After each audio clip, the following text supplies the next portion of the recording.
Assalamualaikum warahmatullahi wabarakatuh. Perkenalkan, nama saya Resi Laudiantika, Fakultas Ekonomi dan Bisnis, jurusan Akuntansi dengan NIM 202101021114. Pada hari ini saya akan menyampaikan materi tentang keterampilan berbicara. Berbicara merupakan bentuk perilaku manusia yang memanfaatkan faktor fisik, psikologis, neurologis, semantik, dan linguistik. Yang pertama, faktor fisik, yaitu alat ucap untuk menghasilkan bunyi bahasa seperti kepala, tangan, dan roman muka yang dimanfaatkan dalam berbicara. Yang kedua, faktor psikologis, dapat mempengaruhi terhadap kelancaran berbicara. Oleh karena itu, stabilitas emosi tidak hanya berpengaruh terhadap kualitas suara, tetapi juga berpengaruh terhadap keruntutan bahan pembicaraan.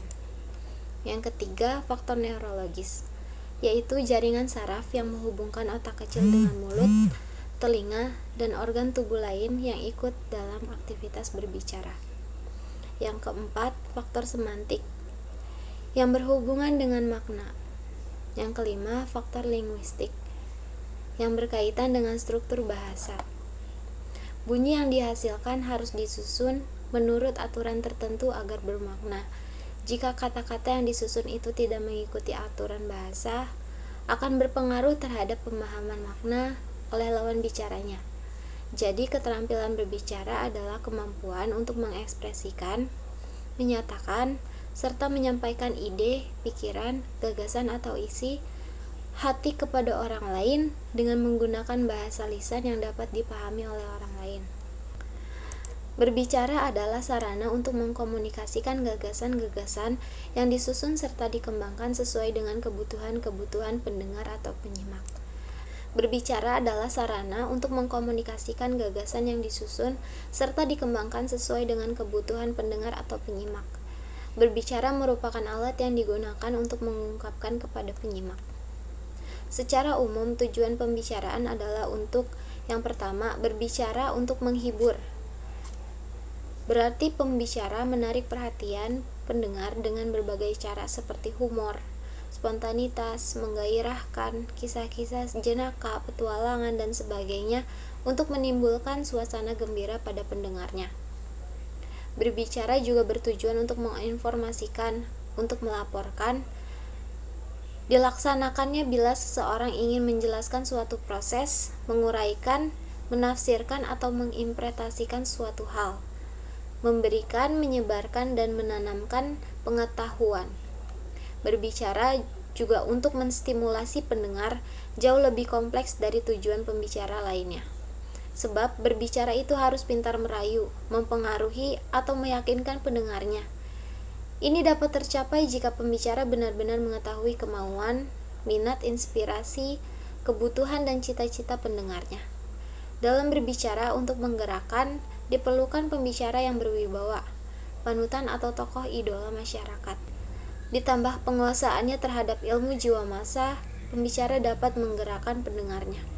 Selanjutnya ada beberapa faktor yang perlu diperhatikan yang akan menentukan berhasil atau tidaknya kegiatan berbicara, yaitu faktor pembicara dan faktor pendengar. Yang pertama yang harus diperhatikan oleh pembicara adalah pokok pembicara hendaklah bermanfaat dan menarik sesuai dengan daya tangkap pendengar dan sedikitnya sudah diketahui oleh pendengar.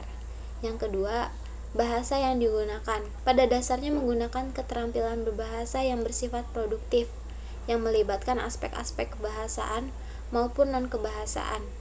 Keefektifan berbicara seseorang sangat dipengaruhi oleh faktor-faktor kebahasaan yang dikuasainya. Faktor-faktor tersebut antara lain ketepatan ucapan, penempatan tekanan, nada, durasi yang sesuai, pilihan kata, dan kalimat efektif. Yang pertama, kita akan membahas tentang ketepatan ucapan. Seorang pembicara harus membiasakan diri mengucapkan bunyi-bunyi bahasa secara tepat. Pengucapan bunyi bahasa yang kurang tepat dapat mengalihkan perhatian pendengar. Pengucapan bunyi bahasa yang kurang tepat atau cacat tersebut juga dapat menimbulkan kebosanan, kurang menyenangkan, atau kurang menarik. Pengucapan bunyi-bunyi bahasa dianggap cacat kalau menyimpang terlalu jauh dari ragam bahasa biasa, sehingga terlalu menarik perhatian, mengganggu komunikasi, atau pemakainya dianggap aneh.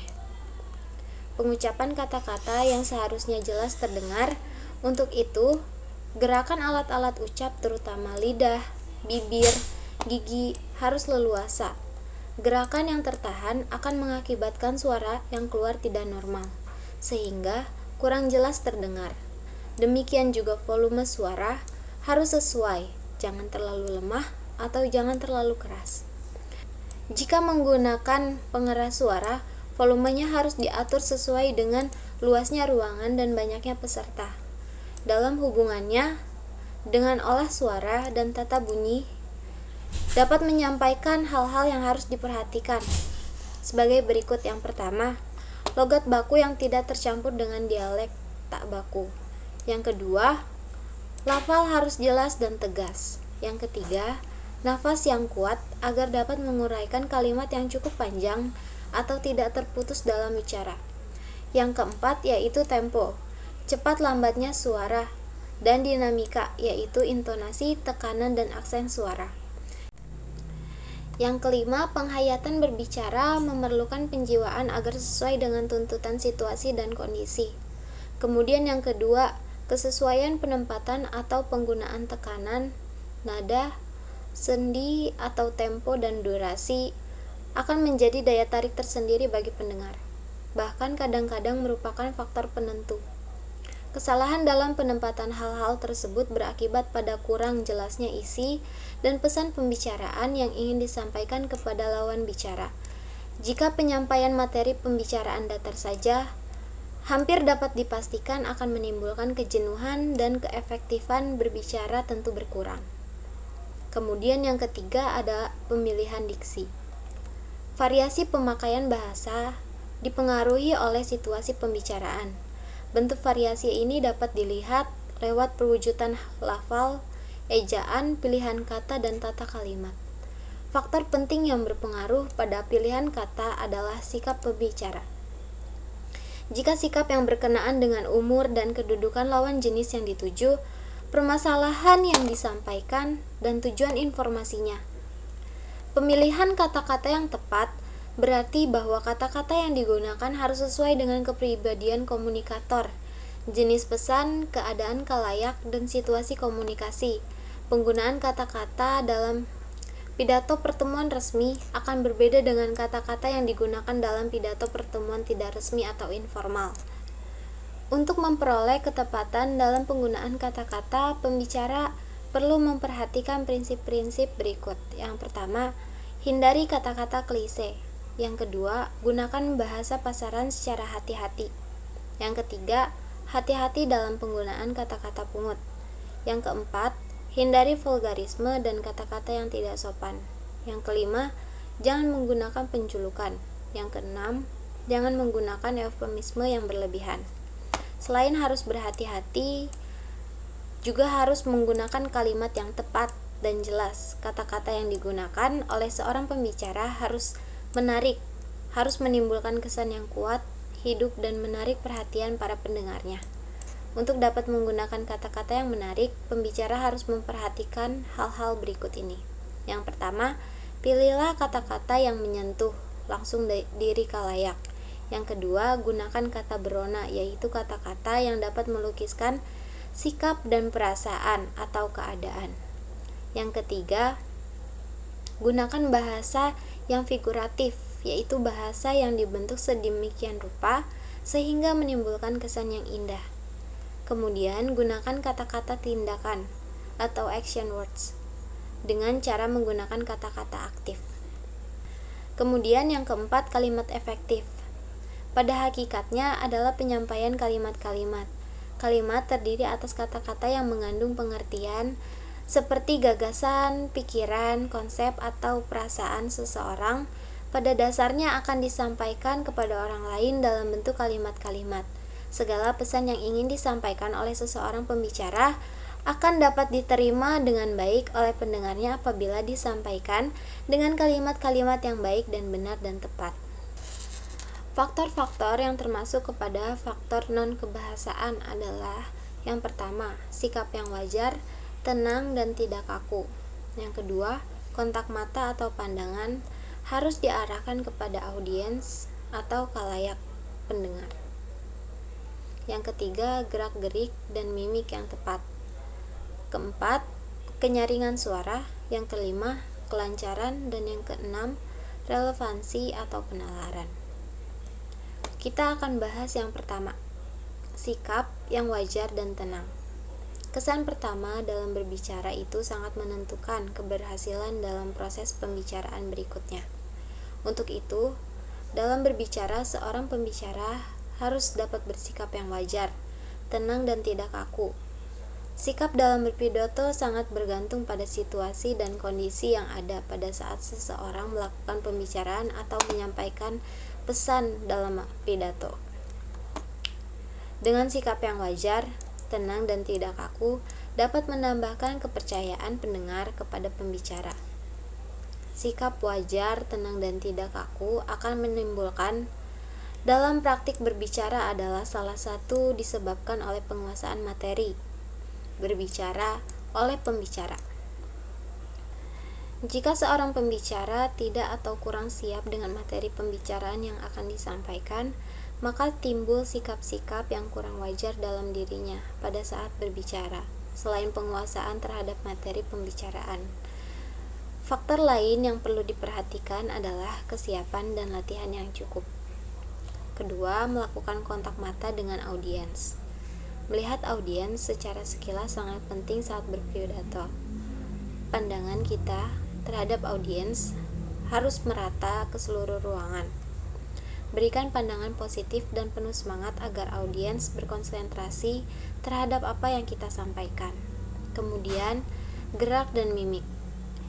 Gerak dan mimik yang tepat dalam sebuah pidato dapat mendukung dan memperjelas isi pesan yang akan disampaikan. Akan tetapi, gerak dan mimik ini akan menjadi gangguan dalam pidato apabila dilakukan secara berlebihan. Gerak-gerik berkaitan dengan penggunaan anggota badan untuk memperjelas pesan yang akan disampaikan. Mimik harus disesuaikan dengan perasaan hati yang terkandung dalam isi pesan pembicaraan yang dilakukan. Mimik adalah ekspresi wajah yang berhubungan dengan perasaan yang terkandung dalam hati agar pembicaraan dapat menyenangkan. Usahakan mimik yang menarik dan memikat, salah satunya dengan banyak senyum. Kemudian yang keempat, kenyaringan suara. Tingkat kenyaringan suara ini ditentukan juga disesuaikan dengan situasi, jumlah pendengar, tempat, dan akustik. Yang penting ketika berpidato, pendengar dapat menerima pesan suara pembicara dengan jelas dan dapat didengar dengan telinga. Suara yang digunakan tidak terlalu keras dan tidak terlalu pelan. 5. Ada kelancaran. Kelancaran dalam berpidato akan memudahkan pendengar dalam menerima dan menangkap isi pembicaraan.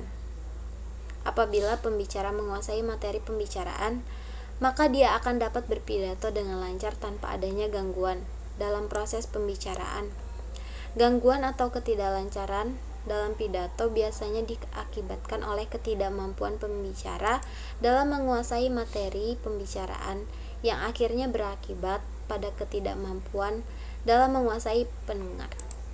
Kemudian yang keenam yaitu relevansi atau penalaran. Gagasan demi gagasan haruslah berhubungan dengan logis. Proses berpikir untuk sampai pada suatu kesimpulan haruslah logis. Hal ini berarti hubungan bagian-bagian dengan kalimat, hubungan kalimat dengan kalimat harus logis dan berhubungan dengan pokok pembicaraan. Kalau dalam pidato, pembicara dapat memperhatikan relevansi atau penalaran dalam proses bicaranya, maka akan diperoleh pembicaraan yang efektif. Sarana dalam kegiatan berbicara mencakup waktu, tempat, suasana, dan media atau alat peraga. Pokok pembicaraan yang dipilih hendaknya disesuaikan dengan waktu yang ditentukan. Tempat berbicara sangat penting menentukan keberhasilan pembicaraan. Dalam hal ini perlu diperhatikan faktor lokasi, jumlah pendengar, posisi pendengar dan pembicara, cahaya, serta udara. Berbicara pada suasana tertentu akan mempengaruhi keberhasilan berbicara seperti pada pagi, siang, atau sore hari. Media atau alat peraga pun akan membantu kejelasan dan kemenarikan uraian. Berlangsungnya kegiatan berbicara menunjukkan adanya hubungan interaksi antara pembicara dan pendengar. Interaksi dapat berlangsung satu arah, dua arah, dan multi arah. Yang pertama, pola komunikasi satu arah adalah proses penyampaian pesan dari komunikator kepada komunikan, baik menggunakan media maupun tanpa menggunakan media, tanpa ada umpan balik dari komunikan.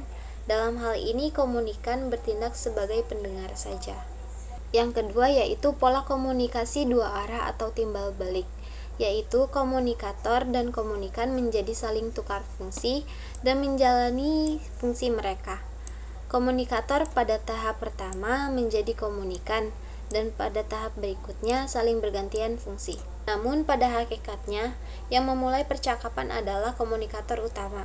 Komunikator utama mempunyai tujuan tertentu melalui proses komunikasi tersebut. Prosesnya dialog serta umpan balik terjadi secara langsung. Yang ketiga, pola komunikasi multi arah, yaitu proses komunikasi terjadi dalam satu kelompok yang lebih banyak di mana komunikator dan komunikan saling bertukar pikiran secara dialogis. Keterampilan berbicara terdiri dari 4 aspek, yaitu yang pertama, keterampilan sosial adalah kemampuan untuk berpartisipasi secara efektif dalam hubungan-hubungan masyarakat. Keterampilan sosial menuntut agar kita mengetahui apa yang harus dilakukan, harus dikatakan, bagaimana cara mengatakannya, di mana mengatakannya, dan kapan tidak mengatakannya.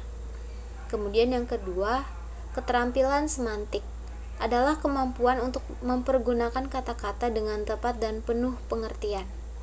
Untuk memperoleh keterampilan semantik, maka kita harus memiliki pengetahuan yang luas, mengetahui makna-makna yang terkandung dalam kata-kata serta ketepatan dan kepraktisan dalam penggunaan kata-kata.